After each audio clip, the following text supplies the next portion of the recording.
Hello guys, so for this video po ay gagawin po natin itong mirror chrome. So ito ay yung front shock ng Bajaj CT100. So itong kanyang telescopic or outer tube is gagawin nating mirror chrome. So unang-unang gagawin natin is magliliha po tayo.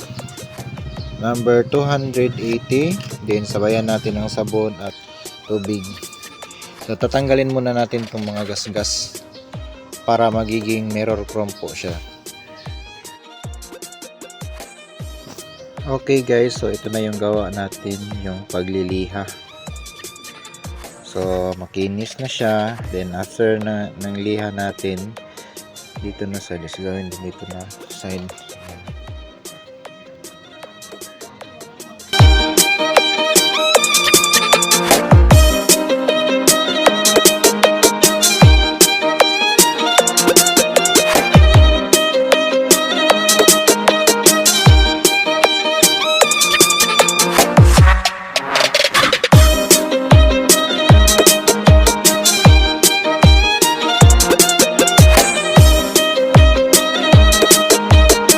Hello! So ngayon is nasa final stage na po tayo ngayon ng pagpapakintab ng ating front shock or telescopic.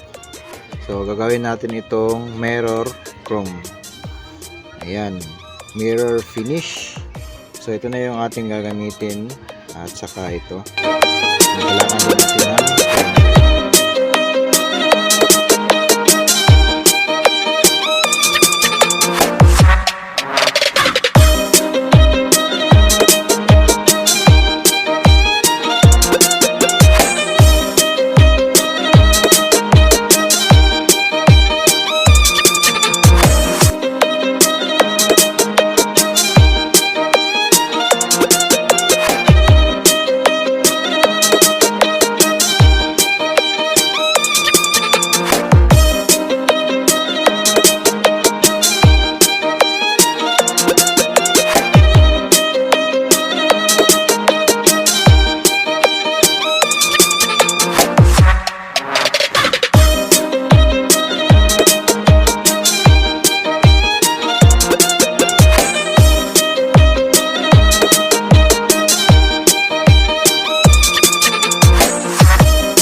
Okay, so ayan na guys, natapos na nating maibuffing.